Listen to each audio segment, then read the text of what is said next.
Right then, the draft agenda is adopted. Now, I'll just let you know, as ever, our meeting will be available online. It'll be broadcast online. And we have interpreters in English, French, German, Italian, Spanish, Portuguese, Swedish, Hungarian, Polish, and Romanian, as well as Turkish. For our first item on the agenda on Azerbaijan. Now, you know, but I will remind you that, of course, interpreters rely on the quality of sound and images in order for them to interpret your interventions. If you take the floor and do not have a video, you will not be interpreted. You need to wear a mask at all times if you are here physically in the room, even when taking the floor. Only MEPs presiding meetings, as you can see, are exempt from this obligation.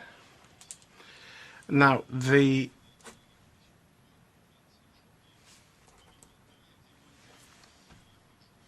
minutes of the meeting of the 27th of January, as per the rules, have been put online. And if there are no objections, can we adopt the minutes of that meeting? The minutes and decisions are therefore adopted. Seeing no objections. Indeed, approved. Right then, we shall begin by exchanging our views on Azerbaijan, and this has been jointly organised with the Special Commission, with INJE, the Commission.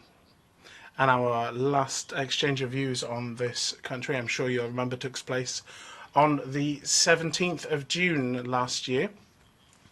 And this was in the context of the continued dialogue between the European Union and Azerbaijan on human rights and the deterioration of human rights in the country since the change of government in 2014.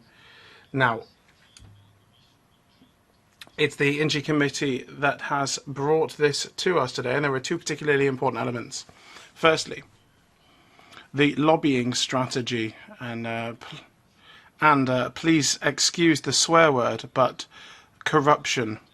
The caviar diplomacy which is being used to butter up Western governments, including European Union governments and international organisations, to buy their approval, as well as attacks on dissident voices in Azerbaijan, as with elsewhere in the European on the European continent. And this includes, for example, Mr. Mirzali, who will be taking the floor today. Any criticism of the regime from abroad is, as well as the corruption in the regime, is of course what we are looking at today. Azerbaijan is 146th in the index of healthy democracies, according to the Economist Intelligence Unit, and some 180th in terms of freedom of the press in the rankings. So not exactly top of the table. The European Court of Human Rights notes a worrying trend of arrests, arbitrary detention of detractors of the government, militants and those who work in civil society and defend human rights. Independent NGOs report more than 100 political prisoners, which is not the biggest country in the world. Now, we have 4 speakers with us today from the External Action Service. We'll be listening to John Dalhuisen, who is a senior fellow at the European Stability Initiative, which has played an extremely important role in the discovery of this caviar diplomacy that we mentioned. We'll then continue and we'll hear from Arif Mammadov, who is the former ambassador of Azerbaijan to the European Union and the Council of Europe. He's here with us in the room, and welcome, sir. He'll be talking to us about the various techniques used by the Azerbaijani government to get involved and to worm their way into various international institutions. We'll then hear from Mr. Mohammad Mirzeli, who is a dissident and video blogger who criticises the Azerbaijani government. He's currently resident in France and has been subject of numerous reprisals. We'll then hear from Jean Cavalier, who is the head of Eastern Europe and the Central Asia desk for Reporters Without Borders. And she's been following the cases of persecuted journalists and bloggers in Azerbaijan. We'll then hear from Richard Tibbles, head of division for the Eastern Partnership bilateral relations within the EEAS, and he'll be taking the floor as our final speaker. Is Mr. Luxman with us? Yes, okay, perfect. Mr. Glucksmann, rather. So before I give the floor to our guests, I would like to welcome the president of the INJ committee, Raphael Glucksmann, who is here with us today virtually and is my co-chair. Raphael, you have the floor. Merci beaucoup, cher Guetta, et merci. Thank you, dear Guetta, and thank you to your committee for organizing this joint meeting.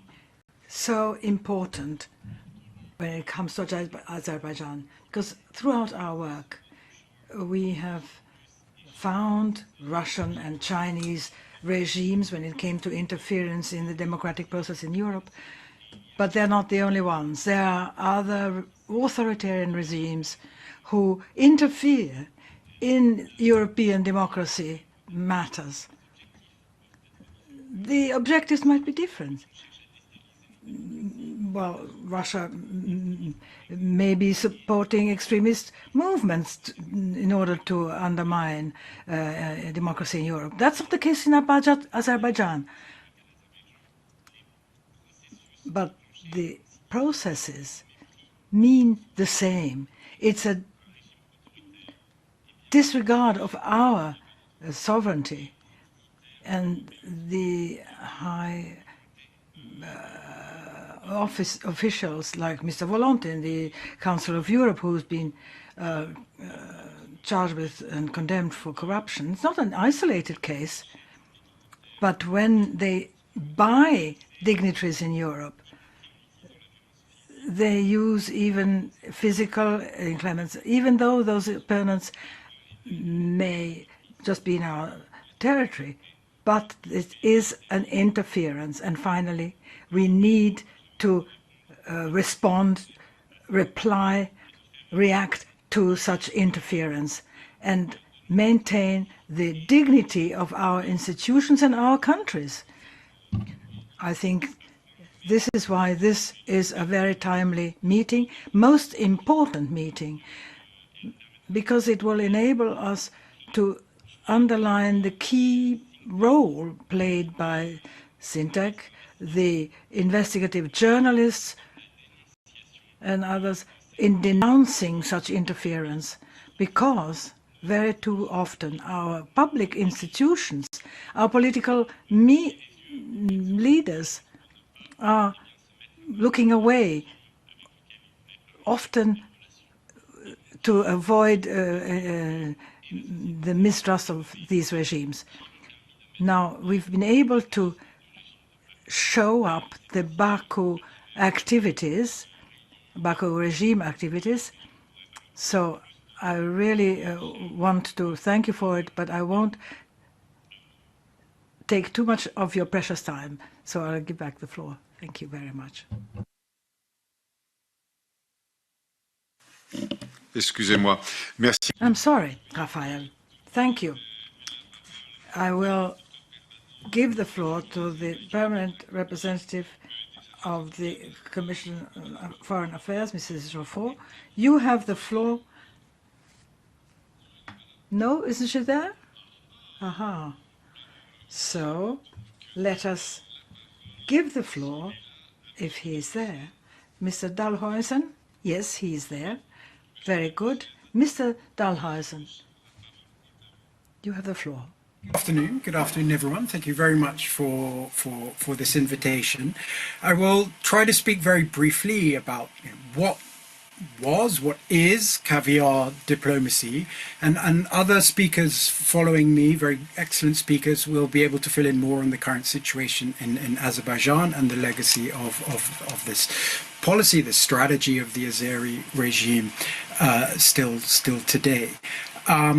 As Mr. Glucksmann pointed out, on the 11th of January 2021, Luca Volonté, the Italian senator, longtime Christian Democrat, was convicted to 4 years in prison for receiving a bribe of 500,000 euros from the Azeri government, from a fellow member of the Parliamentary Assembly of the Council of Europe, to influence votes in that forum.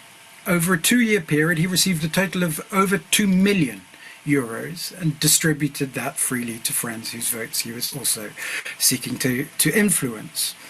Mr. Volonté is today the only person, the single serious casualty of Azerbaijan's spectacularly successful caviar diplomacy. Now, what was it? And caviar diplomacy was the name that we at the European Stability Initiative gave to an extensive, centrally organized campaign by the Azeri government to influence initially particularly international election monitoring and subsequently reporting in the Parliamentary Assembly of the Council of Europe. It consisted of giving gifts, caviar, carpets, trips, small amounts of cash, occasionally very large amounts of cash, to MPs from countries across Europe and from all political groups. When did this strategy begin?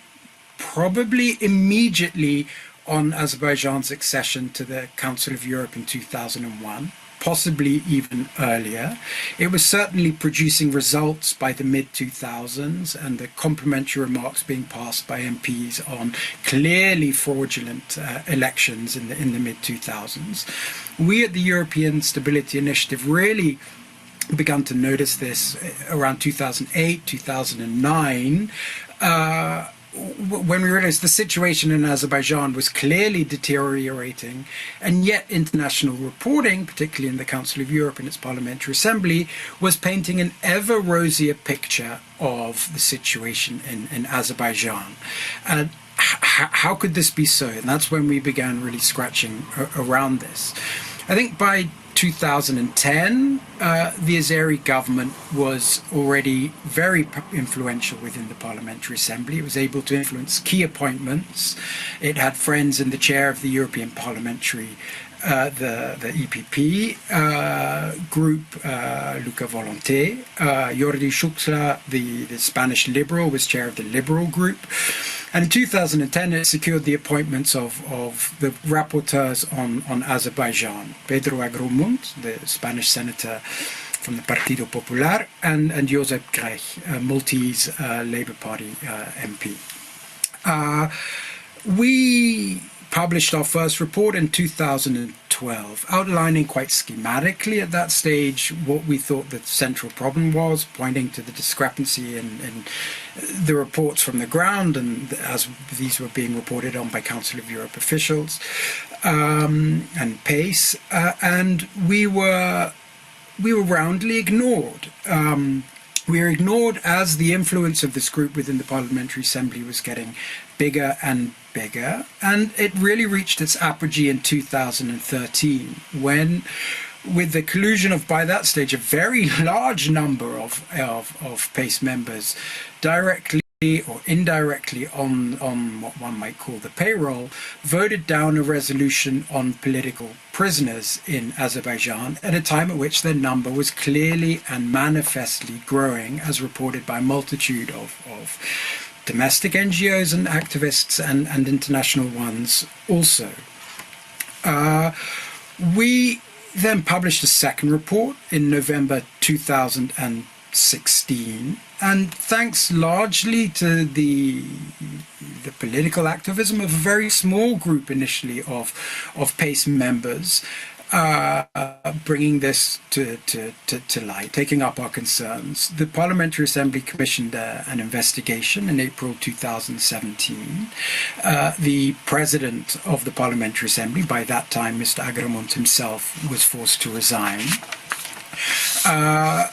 And in April 2018, the independent investigation published a report that largely echoed our findings. The reaction, however, was mild, to say the least. 13 former Parliamentary Assembly members were barred from ever entering the Council of Europe again. 4 existing ones had their rights to participate in Parliamentary Assembly procedures somewhat limited. A new code of conduct was adopted, much improved. There were 0 consequences for the Azeri delegation as a whole. And as I alluded to earlier, very few consequences for MPs implicated in the scandal. Some investigations in Belgium, but promptly dropped. None in Spain, none in the UK, none in France, none in Malta, none in many other countries where the finger of suspicion lay heavily on a number of MPs. In the mid-2020s, some more serious investigations are still ongoing against three German MPs, where the scandal got some traction, albeit in a very delayed manner. But more broadly, and at the level of the states represented at the Council of Europe, after all, its ultimate gardeners, Azerbaijan faced 0 consequence at all. And then, the question is, well, how did this happen? And I think there are basically 2 answers. One is the general indifference of capitals, even political parties nationally, to events in Strasbourg and the activities of often relatively minor MPs when they're often a jolly to Baku or Strasbourg.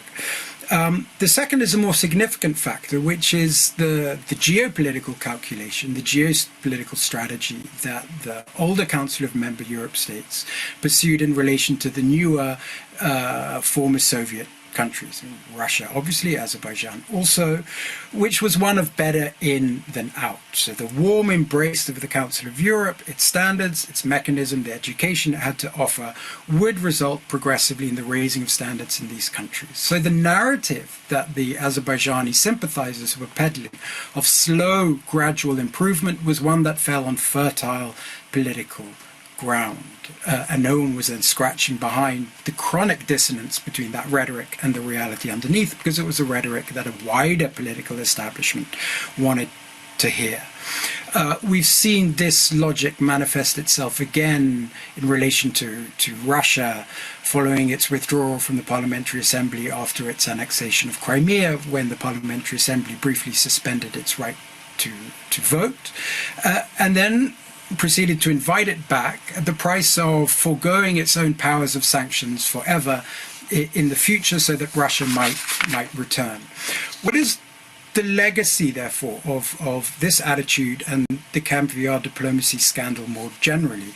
It is a chronically weakened... Mr. Dalhuizene, I'm sorry, you are our guest, but nevertheless, could you come to a conclusion? Very good. This is my conclusion. It is a chronically weakened institution with knock-on effects for the effectiveness of its wider mechanisms, in particular the European Court of Human Rights, which are not biting in countries where they need to be. We've seen human rights situations get worse, this being tolerated. And I think the real conclusion of this saga is that it's not enough for European institutions, parliamentarians, to stand up for values. They must also stand up for the institutions and mechanisms created to defend them. And this has not happened enough. Many thanks for giving me the time. Many thanks to you.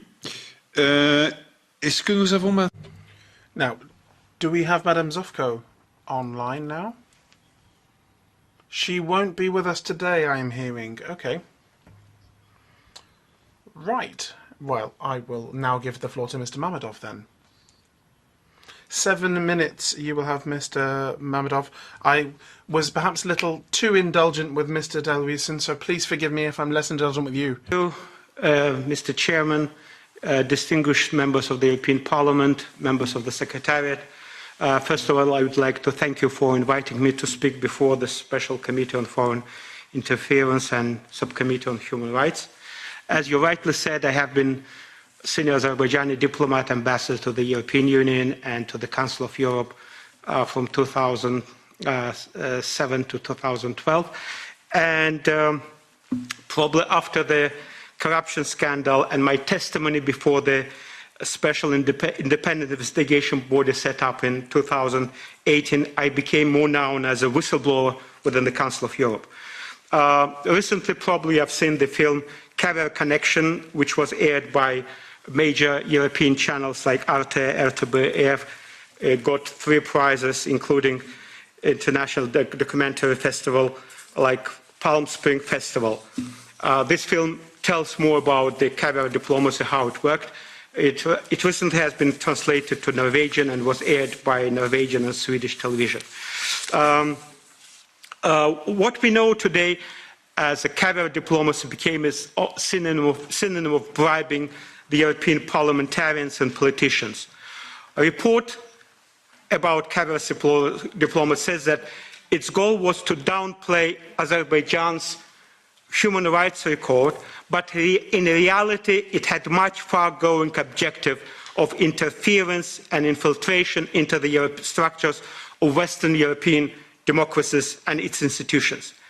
When in 2001 Azerbaijan joined the Council of Europe, civil society, opposition were all believing that Azerbaijan will embrace Council of Europe values. But what happened in reality that Council of Europe embraced Azerbaijani corruption values, and we regret about that.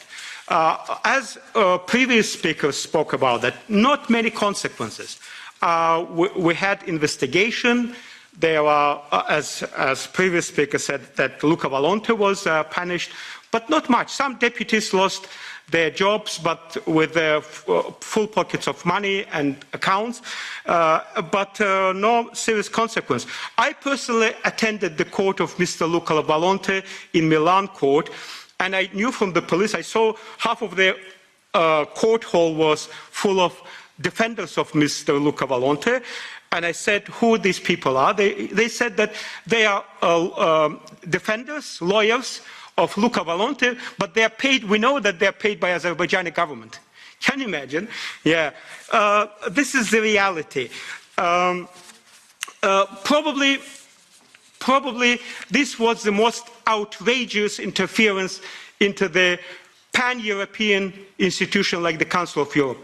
Until now, we see that still Council of Europe hasn't restored itself, and we see the same people coming to the same building. We have the same heads of delegation of Azerbaijan. Most of the members are the same, Russian delegation, etc., etc. Just recently, you know that in UK, National Crime Agency found out that Mr. Ferziev, a serving member of the Azerbaijani parliament and co-chair of EU-Azerbaijan Parliamentarian Cooperation Committee, brought millions of pounds of illicit wealth into the UK via laundromat.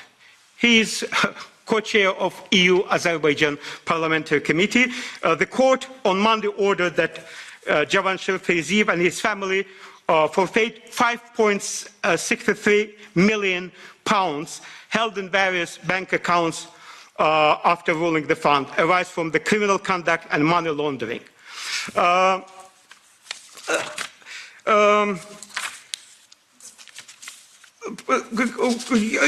What struck me the first, why I was outrageous, when I was representing the regime of Azerbaijan at the Council of Europe, all the doors were open. I was received with a red carpet. Everybody was happy to see me. Mr. Ambassador, you are welcome. After I started speaking about corruption, after I started speaking about these schemes, about dirty money laundered, I became almost persona non grata. Nobody wanted to meet me. I was seeing people who were happy to see me. They were turning around and trying to avoid meeting me. When it was Azerbaijani government officials, it was understandable. But when people in the Secretariat of the Council of Europe, when people who I knew for 6-7 years, I was chair of the third most important group in the Council of Europe. I was chairing many important meetings. And I was surprised. Why? pan-European democracy institution is so angry that I started speaking about that. And I thank the European Stability Initiative for this report in 2012. Probably without this report, all this story wouldn't have started.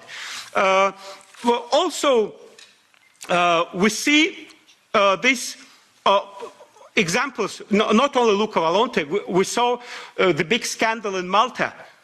Daphne Galizia, she was killed, and the killers apparently have connection with a state oil company, Azerbaijani state oil company, and there's still investigation into the death of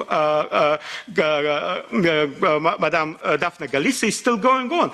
But there were serious doubts that her killing was also ordered by some circles and not excluded that from Azerbaijan, because she was investigating this Pilatus Bank scandal when billions of money were laundered through a bank in Malta. Malta was buying SOCAR gas for higher price than from any other suppliers. And there was huge scandal, involving family members of Joseph Muscat and his cabinet members, ministers, etc., etc.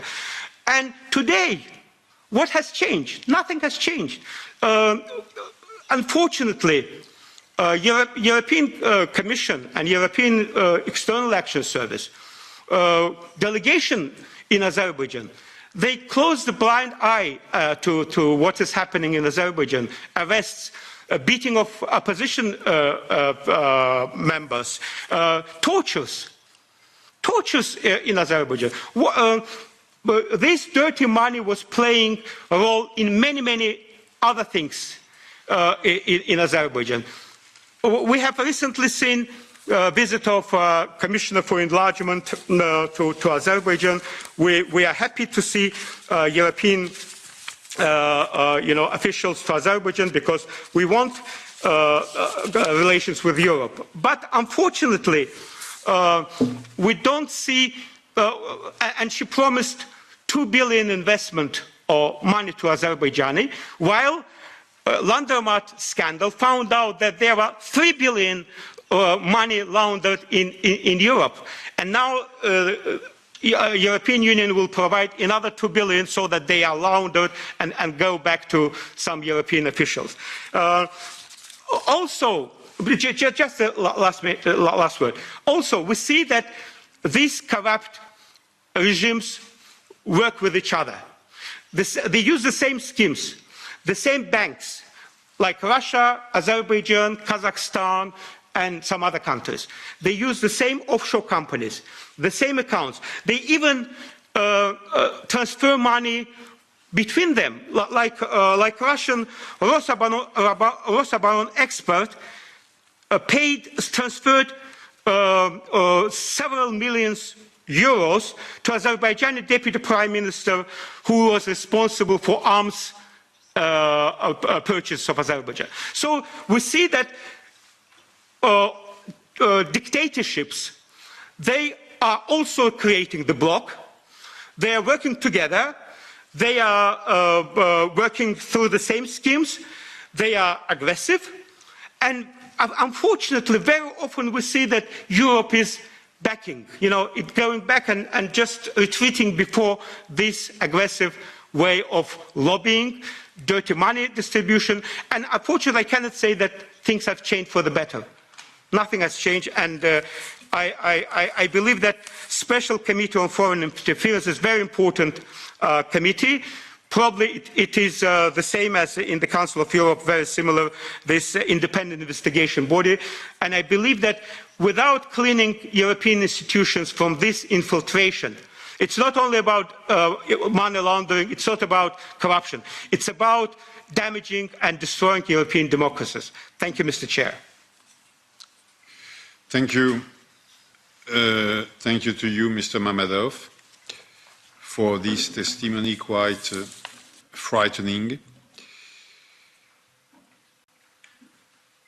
And thank you for your courage. I would Now I will now give the floor to Mr. Miazali.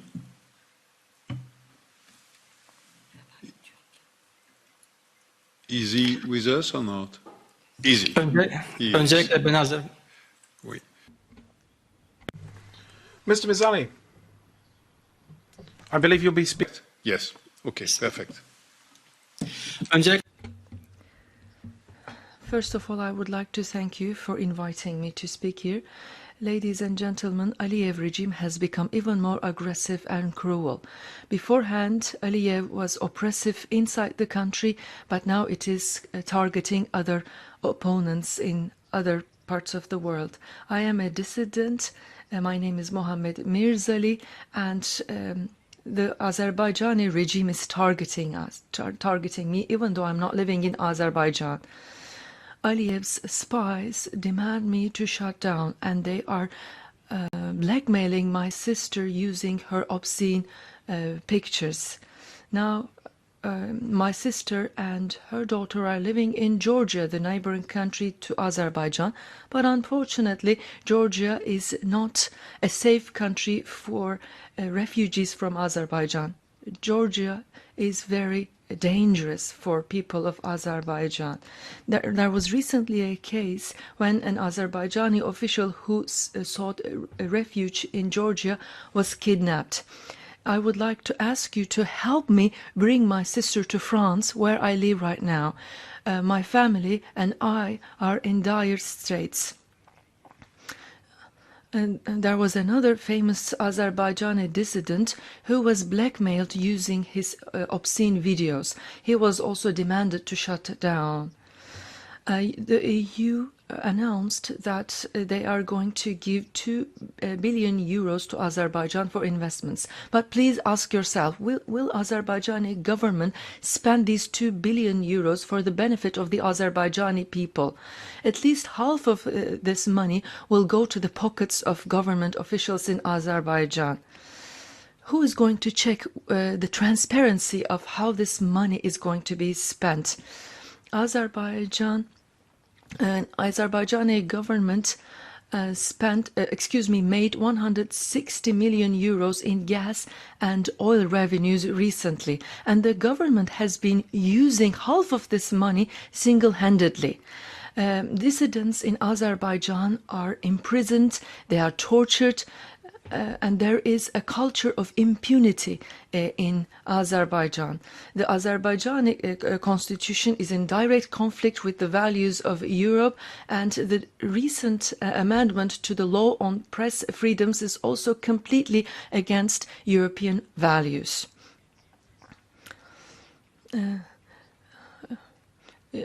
1,000 Azerbaijani bloggers and dissidents were traced by the Azerbaijani government using an Israeli software recently. Unfortunately, these crackdown on Azerbaijani dissidents are being discussed at the Council of Europe level now, but no concrete outcome is being achieved. And you will also you're also aware of the Defne Mazagi assassination, which has apparently links with some Azerbaijani state-owned companies. Aliyev has been committing crimes under the pretext of protecting the Azerbaijani people. Please do not turn a blind eye to these atrocities. We are being tracked and targeted by the Azerbaijani government because we are giving voice to the people. We do not have a lot of power in our hands. I am a pizza boy during the day and a video blogger at night, and I am under police protection during the day, but I can no longer be the voice of dissidents. We do not see any financial support by any European institution. Nobody can give or provide lifetime security for us. Beforehand, there were hundreds and thousands of dissident video bloggers, but they are now down to 5 or 6. Please do not extend 2 billion euros of investment aid to Azerbaijan. European Union External Action Service gave a financial support to, was planning to give serious financial support to civil society in Azerbaijan. Please encourage European External Action Service to extend that support to the civil society of Azerbaijan rather than its government. Civil society in Azerbaijan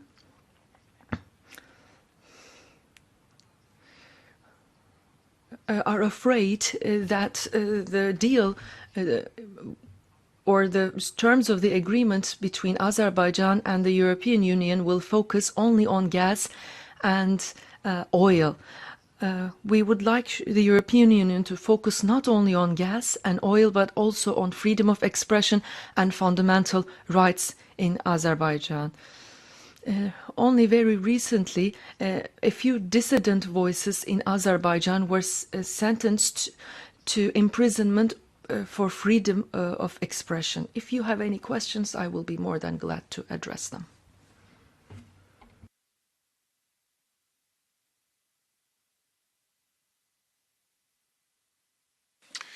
Merci, Monsieur. Thank you, Mr. Mirzali, for that very particular, terribly difficult picture of the situation. Now I'd like to give the floor to Mrs. Caviar, who is the representative of the Eastern European and Asian Office of Reporters Without Borders. Good afternoon. Thank you very much. Now, as you know, Azerbaijan is in the 167th out of 180 countries in the classification of freedom of the press throughout the world established by RSF. All the independent newspapers are blocked and the work of journalists are undermined, and they can be arrested for absurd reasons where they risk being tortured. They're subject to threats, blackmail, and violence. Justice is submitted to the power, and there's total impunity for crimes committed against journalists. For example, Adnan Osmanov, who was shot to death 16 years ago for their remarks against corruptions, and the authorities are even trying to extend their control over the information area when we see the amendments to the law of the media adopted by their parliament on the 30th of December. Because of all this harassment and risk for their lives, most of the independent German journalists and opposition speakers have been forced to leave their country throughout the last 10 years, and many found refuge in Europe. Unfortunately, the authoritarian president, Ilham Aliyev, is exporting his passion against freedom of the press beyond the Azerbaijan borders. The wild attack that Mohammad Mirzali was a victim of right in Nantes in France is a proof of this. They wanted to cut off his tongue because of his publications on the Aliyev family on YouTube after a bullet attack a few months earlier and threats sent regularly on his iPhone. He suffered huge attacks of violence, but he is not the only one. Some of these aggressions and attacks are coordinated. For example, on January 29th, 2020, there was a video blogger, Kamil Madadov, in Germany, was beat up and stabbed by several strangers who poured tear gas all over him. And on the same day in the United States, journalist Savich Osmanskizili had his tires pierced of his car. And then in France, Kamil Nabdaid had his smartphone stolen, which contained all sorts of information before undergoing the pirating of his accounts and hacking of his accounts on social network. Many of the bloggers in exile have received threats to try to get them to be quiet.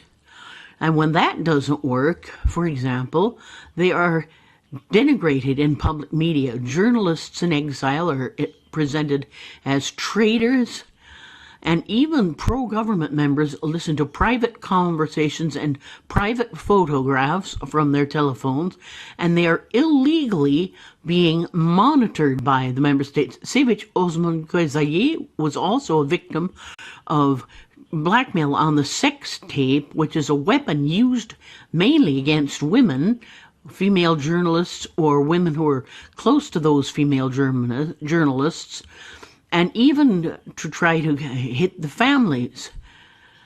They tried to force her to close down her channel and apologize to the president. Moreover, the regime doesn't even hesitate to attack people who are close to them, relations who are in the country. One of the friends of Girievich was arrested because there was a trial that was set up against him where he was framed.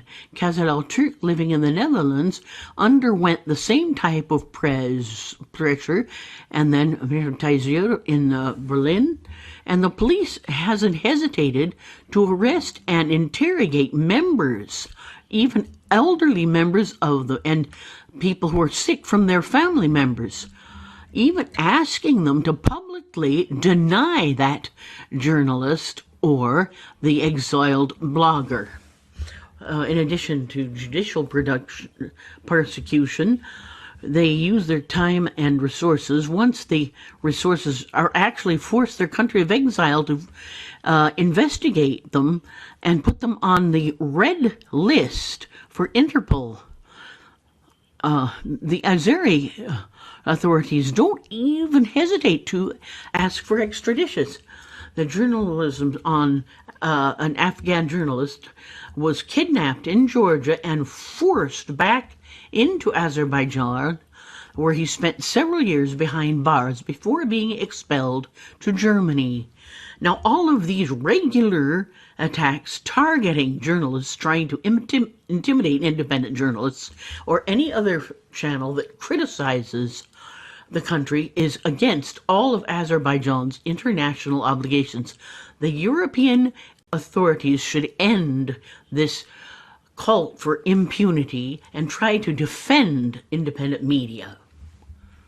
Thank you very much, Mrs. Caviar. Now, right now, I'm going to turn the floor over to Richard Tibel, head of the Eastern Partnership in Bilateral Relations in the EAS. Mr. Tibel, are you online? I see you. Good morning. Good afternoon, sir. Good morning, Mr. Chairman. To take the floor in this debate. You've had some very powerful statements by the previous speakers. Let me emphasize that the rule of law and respect for human rights and fundamental freedoms are at the core of the EU's relations with Azerbaijan, as set out in the jointly agreed partnership priorities, which have been recently extended. And as we discussed in June last year, we have a regular dialogue with Azerbaijan through the EU-Azerbaijan Subcommittee on Justice, Freedom, Security, Human Rights and Democracy, where we are able to raise many of the issues of concern that have been discussed today. And let me emphasize that the EU Special Representative for Human Rights, Eamon Gilmore, took part in that meeting and is engaged in our discussions about human rights with Azerbaijan. The situation obviously is of concern. We have not seen any improvements over recent years, particularly as regards freedoms of expression of the media, association and assembly, and the space for civil society and human rights defenders remains restricted, as you've heard from other speakers. We are negotiating a new framework agreement with Azerbaijan, and human rights, fundamental freedoms and the rule of law will certainly be at the basis of that agreement, and we will continue to seek provisions which ensure a clear role for civil society in the implementation of the agreement. Comments were made about our support for civil society. We certainly are keen to do so. The restrictions imposed by Azerbaijan due to the need to register EU grants does impose some limits on how we can support civil society. Let me just briefly cover a couple of areas of concern. Firstly, in terms of freedom of assembly, association, including functioning of civil society. We have seen extremely worrying pictures from Baku of the unauthorized rally organized by a group of opposition activists in the center of Baku to protest against the detention and deteriorating health conditions of Popular Front Party activist Saleh Rustamov. The reported allegations of misconduct and beating by the police need to be properly investigated and followed up. Travel bans and administrative detentions are being used to put pressure on human rights defenders, political activists and journalists. NGO registration remains unchanged and creates a very restricted framework for the operation of civil society. And indeed, it has resulted in a decrease in the number of NGOs failing to comply with the registration requirements. Freedom of expression, press, media and information is one of the other areas of serious concern. Strengthening freedom of media, including the safety of journalists, is a long-standing top priority for the EU, now also in terms of online media as well. In particular, the abuse of penal legislation to silence independent journalists is particularly worrying, as a previous speaker has mentioned. And we will be following these activities very, very closely. Most recently, we have been concerned about the implementation, or the passing and the implementation of the new media law. It was adopted without broad and meaningful consultations by the Parliament on the 30th of December, and for us we continue to argue that it should be brought in compliance with international human rights standards concerning freedom of expression and media freedom. A new media agency has been established as part of a broader framework of reforms, and we will be monitoring it to see how its role and functioning develops. One cross-cutting issue of great concern is the situation of independent lawyers representing civil society organizations and human rights defenders. Prominent lawyers, including to the European Court of Human Rights, are systematically being suspended or debarred from the Bar Association, and only a handful of human rights lawyers remain members of the Bar. And we continue to emphasize the need for merit-based and transparent procedures for new lawyers to enter the Bar Association. Various rankings have been mentioned already. Let me refer to the ranking of the Corruption Perception Index of Transparency International. Azerbaijan went down 3 places from 126 to 129, according to the 2020 Corruption Perception Index.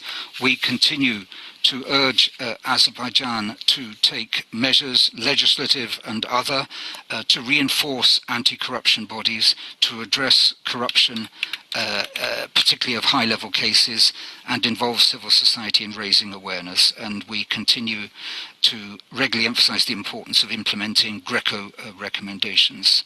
Some steps have been recently taken, which we will be monitoring: the establishment of a department for coordination of special confiscation issues, amending the Criminal Procedure Code, and putting in place a hotline for corruption complaints.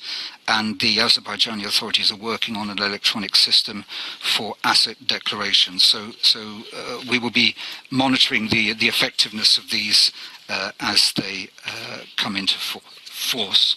Thank you very much, Mr. Chairman. Je vous remercie, Monsieur Tibels, de... Thank you for your testimony. If you could just stay online for a couple of seconds, I'd like to ask you 2 questions. Now, I've concluded from your testimony that you don't think that the 4 speakers who spoke before you were exaggerating in their statements in describing the situation. Am I right? On ne vous entend pas. Wait, we can't hear you anymore. Excusez-moi. Voilà. Sorry, excuse me.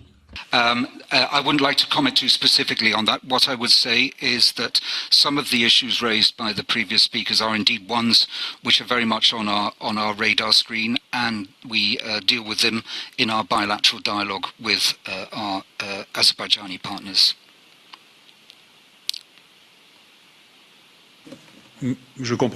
I understand. Now, my second question is going to be even more direct. What means of pressure does the EU have today to bear on Azerbaijan? We have, I think, the power of persuasion primarily. Azerbaijan wants to be a key partner of the European Union. So in our dialogue with our Azerbaijani counterparts, we make clear that any partner within the framework of the Eastern Partnership, and you'll recall that we had a summit meeting with the 6 leaders of the Eastern Partnership last December, must subscribe to the basic values of human rights, democracy and the rule of law, and that this will govern the EU's approach towards each of our partner countries. Within the Eastern Partnership, there is the so-called more for more principle. In other words, we will have deeper relationships with those who wish to reform extensively on the basis of the principles of democracy, human rights and the rule of law. And that is one of the measures which also governs our financial assistance towards our partner countries. Thank you. Okay, I'm sorry to make you uncomfortable maybe, but let me put a third question. Are we looking in the EASS, are you looking into the possibility to maybe no longer consider Azerbaijan as a member of the Eastern Partnership? Are you contemplating that? I think the approach that our summit leaders, that our heads of state and government adopted in December, was to maintain the Eastern Partnership as a grouping of 6 partner countries with the EU and its member states, but to make clear that the EU would be following an approach of differentiation according to our consideration of a wide number of factors, including the partner countries' commitments to democracy, human rights and the rule of law. So in a nutshell, Azerbaijan is very much within the Eastern Partnership, but those fundamental principles are certainly an important part of how we conduct our relations with our partner countries. Bien. Okay, thank you, Mr. Tivel. I hope that you're not upset with me for raising these additional questions. Thank you for it. Now, I'm going to give the floor to the people who've requested the floor from the different groups. We're going to start out by our colleague, Poulos, from the EPP. That is, yes, the EPP.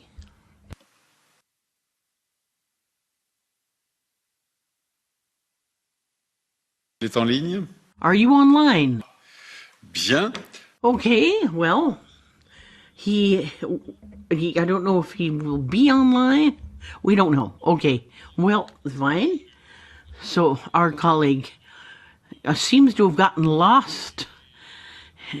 Isabel Santos from the S&D. Is she here? Okay, good. Good afternoon, Isabel. You have the floor. Good afternoon. Thank you, Mr. Chairman. I have a problem here with my camera. Je crois qu'on ne vous voit pas. Yeah, I don't think we can see you. Please see. So, Ms. Santos, if you go to the settings icon on the top left corner of Interactio and press on your camera, you will be able to enable it. I'm pressing, but it's not happening. Okay, in that case, I will Let me refresh your see. connection. OK. And Isabelle, ce que je vous propose... What I suggest, Isabelle, is that maybe we'll give the floor first to Nathalie Loiseau, and we'll give you the floor back once we've refreshed the connection. So that's what we'll do. So Nathalie Loiseau, you have the floor. Thank you, Mr. Chairman, and thank you, Droit and Inge, for organizing this meeting on Azerbaijan. The testimonies we've heard show how important it is to really be following what's going on in that country and in our countries with respect to Azerbaijan. A little while ago, I thought we should get an emergency resolution on the situation in Azerbaijan, but the Parliament hadn't really focused on that. But what we've seen this afternoon shows us that there's a real problem. Thank you, Rapporteur Sans Frontières, for giving us this alert, especially with respect to Mohammad Mirzali and his testimony, of course, was quite touching. It is unacceptable that a refugee should be threatened and attacked by a country that he fled in the actual country that has hosted him and welcomed him. That is absolutely terrible. We all know that other events like this and other threats have taken place on the territory of our countries. You can see the Lugris, which has been recurrent throughout several EU countries, especially targeting Armenian communities. Mr. Amados, you really raised a pertinent question on Mr. Vareli's travels and what he's been announcing to supporting the Eastern Partnership countries is his job. And I would not criticize him, but still, we would like to know a lot more as to what he's been saying and what kind of dialogue he's having while traveling. He was stabbed. I was struck by the fact that when he came from Ukraine, he had a very close heart-to-heart talk with the Ukrainian president. I think we would need to have Mr. Varela in a hearing so we know what kind of dialogue he's having in the countries he goes to, especially when there are these types of situations. And in the Subcommittee on Security and Defense, we are holding a security dialogue with Azerbaijan to enhance its means for cybersecurity. Now, based on what I just heard, I really wonder how good an idea of this dialogue is. I wouldn't go as far as and asking whether we'd keep Azerbaijan in the Eastern Partnership, but is this a good idea what we're doing? Are we being responsible? We need to know a lot more in this Parliament as to what kind of dialogue is going on with Baku. I might give the floor to Mr. Tibbles then, if he's still with us. Is he still with us? Is he still online? Yes. Mr. Tibbles, if you wish to respond to what Mademoiselle was just said. Actually, one mustn't mix up questions and statements, Madame, I'm sure. Mr. Tibbles is not visible. Ah, ok. Oui, oui, oui. Bon, écoutez, si nous n'avons... Fair enough. If we haven't got Mr. Tibbles yet, he will be online. Miss Dos Santos, are you online? We'll take her. Isabel Santos, you have the floor.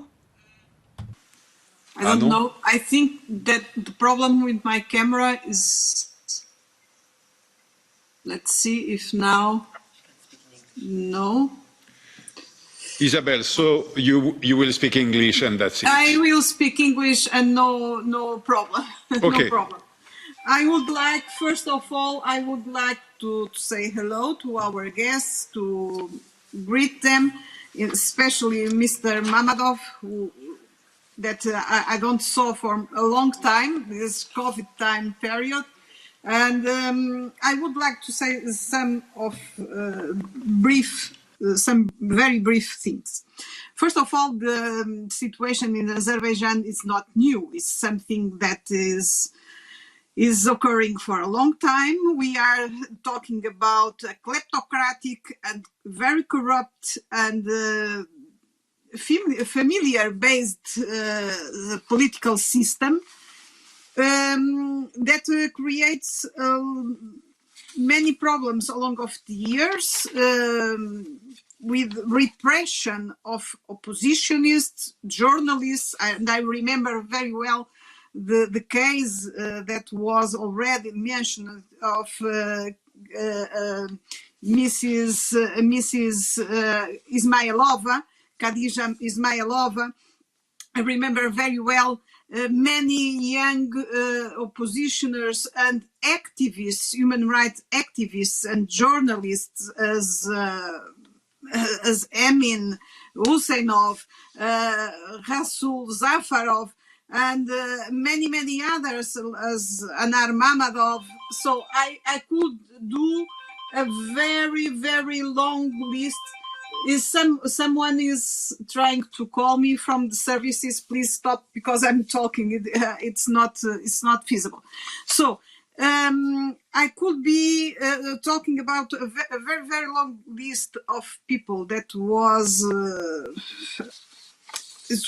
persecuted during these long times, and the problem is that of course Azerbaijan is passing by the rainbow. Is like if we were not so attent of what is occurring as we are attent with what it is happening in Russia with Russia and China, but we have problems in other places as we are seeing in Azerbaijan, in Kazakhstan, and in many other countries, and we are seeing a link between these corrupt and dictator powers as Azerbaijan, Kazakhstan, Turkey, and don't forget the relation with Turkey, and what it is happening in Russia, Kazakhstan, Belarus, etc.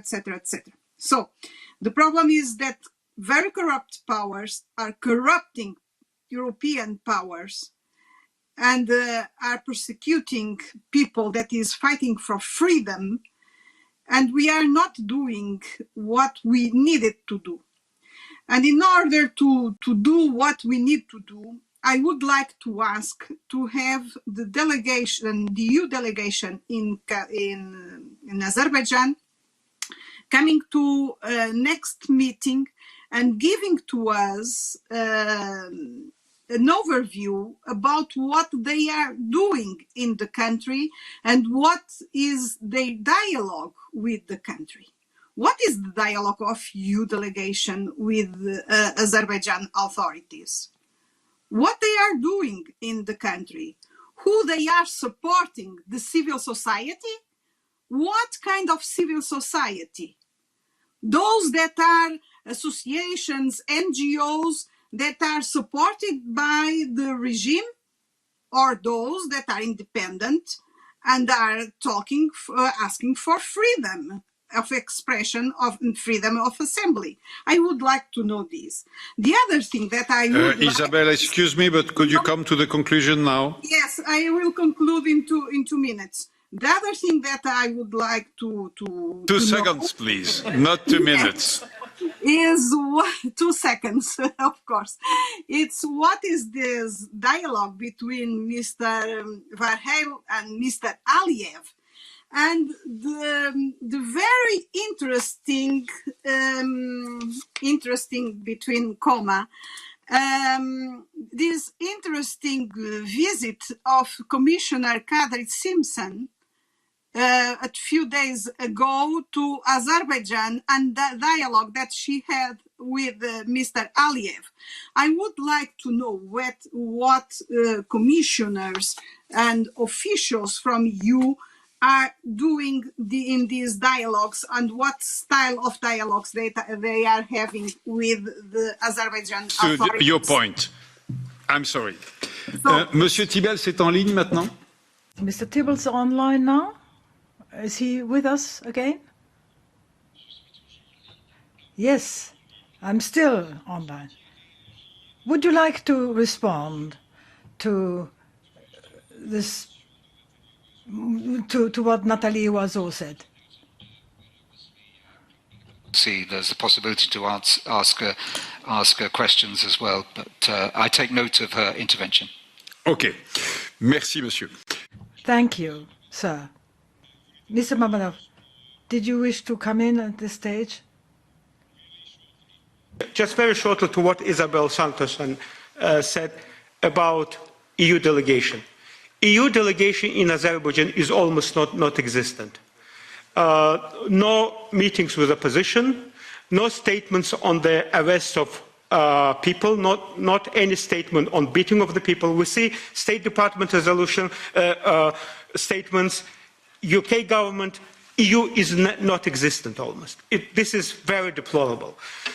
EU, even on European Day, EU invites government, corrupt ministers, opposition is not invited.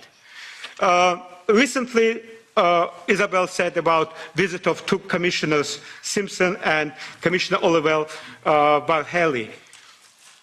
I saw in their Twitter account that we had productive meeting with NGOs. It was government, Gongo NGOs, government-organized NGOs who are paid by the government, and they don't meet with prominent opposition journalists, they don't meet with civil society, only government-sponsored people. This is appalling and this is impossible. Yeah, this is unacceptable. Thank you. Madame... Mrs. Agiota. More brief than the previous speaker, my colleague Isabel Santos, with your permission. Now, on parliamentary diplomacy, I've been quite involved because I was co-president of the Euronest Parliamentary Assembly, and I was sent to Baku to sort out a conflict that we had created with Aliyev, because Aliyev did not accept the resolution that the European Parliament adopted on the 10th of September 2015, which listed a number of political prisoners and all kinds of issues that we as Parliament wanted to raise with a view to the human rights situation. So there we were in his palace. He was lecturing to us for 1 hour in a detailed way, commenting on the resolution of the European Parliament in a live TV screening. So after that, things didn't really improve very much, but as they had left the Euronest Parliamentary Assembly, they then gracefully decided to join again after some time. So I think the only real means that the European Parliament has, apart from commenting on the deplorable human rights situation and defending the defenders, is that we should keep to our promise that we gave in a resolution on the 4th of July 2018. The Parliament said it will not ratify the new strategic partnership agreement if the human rights situation is not improving. And I think we have heard it also from our diplomats that it has only worsened. So I think we have to be attentive of this new generation of agreement that is in the making. So that's my first point. So we don't only have power of persuasion as Mr. Tibbles, but we do have the power of ratification and non-ratification. So let's think about that. Second, I don't think I'm really shocked, because it was never beyond my imagination, that Mr. Javanshir Feyziev, the co-chair of the European Parliament's delegation with Azerbaijan, has now been, as Mr. Mamadov mentioned, the National Crime Agency of the UK on the 31st of January 2022 has found overwhelming evidence that he was channeling £5.6 million to different shell companies from bank accounts from Estonia and Latvia. And these companies were entirely fictitious according to the National Crime Agency, and they were there to mask money laundering. So, colleagues, I think now we have a little bit of an idea how the laundromat of Azerbaijan functions, and we have to take very serious attention to this. I also want to mention that, well, it's a pity that we don't have an EPP colleague to speak, not even the standing rapporteur, because most of the politicians that have been discovered enjoying the benefits of these secret accounts and money laundering as a gift against the services that they gave to Aliyev's regime are from EPP party. One example, and then I close. In 2016, there was a constitutional referendum in Azerbaijan which consolidated the power of Aliyev family. Among others, made his wife the first vice president. And of course, for us, this was not a real constitutional referendum. It was a fake referendum. And what happened? Just almost straight after our official delegation from the European Parliament had left the country, the European People's Party entered the country, even with some same participants, and started observation of this fake constitutional referendum that we do not recognize. So we really have a reason now to look into our own ethical rules. We have to look at friendship groups. We have to look at... Excuse me, don't forget there is nobody from the EPP in the room. Yeah, but I'm sorry, but they were invited to speak. I understand, but the situation is quite embarrassing for them. It is not embarrassing because we know the names. We have the names, and I think Mr. Mamadov can list the party affiliations. So it's a pity we don't have EPP here. And I think we have to look into our own ethical rules, because otherwise this kind of corruption will also come into the European Parliament more and more.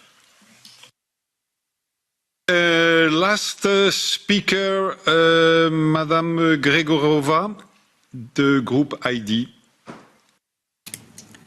Hi, thank you, and a little correction, I'm from the Greens, EFA, not ID. Thank you. And thank you very much for this discussion and kind of joint meeting and so many guests. Being from the INGE committee, I would like to reflect on the new media bill, which in my point of view is truly destroying the media. Aliyev promised investigation into the harassment of journalists. However, the actual reality is way different, and there has been obstruction by the police and by the justice system, and now even this bill. So, given the nature of our meeting, first I would like to ask if anybody can elaborate on what we should do or can be done about this to mitigate the consequences for independent journalism. And secondly, maybe even more pressingly, there has been a big issue with the harassment and abuse of Azerbaijani dissidents abroad, here in the EU. And we certainly have to have ways to protect people on our soil. So why are these ways failing or not in use? How do you assess it? Thank you very much for your insights. Thank you to you, and I beg again your pardon for my mistake. And now I will give the floor again for a very short time to Mr. Mirzali.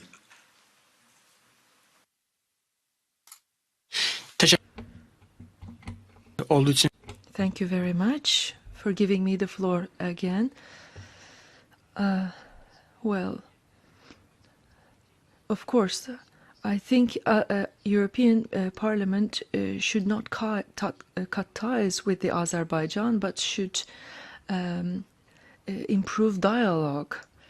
You will remember that European Parliament had laid down clear claims to the Azerbaijani government to release prisoners. And the Azerbaijani government had released a lot of prisoners as a result of the demand or pressure put by the European Parliament. I know that a lot of people cannot really raise their voices anymore. They wanted to behead me. They tortured me many times. There are pictures of me where there is a 16-centimeter cut behind my neck. They wanted to even cut my tongue. Let's raise our voices against these atrocities. Thank you.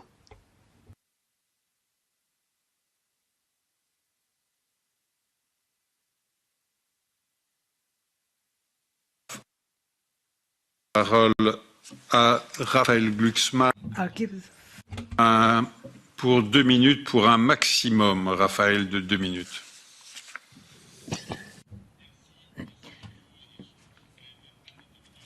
J'aimerais remercier nos invités, j'aimerais remercier ISI et RSF et surtout messieurs Mamedov et Mirzali, dont le courage force l'admiration. Il y a un point que j'aimerais dire.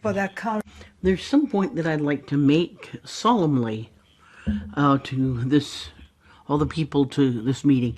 It is urgent to have our sovereignty respected and send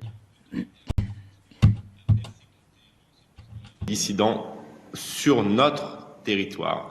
Et je pense que ce message n'a. I think that message has not been sent out properly. If you see how you can unconfidentially be executed in Berlin, I'm sure that this violence at the very heart of France, and we've seen, of course, in China, Uyghurs who are terrorized, but you see to what extent the Europeans don't know or don't want to have our sovereignty saved and represented, to face up to such regimes, to discuss human rights in Azerbaijan.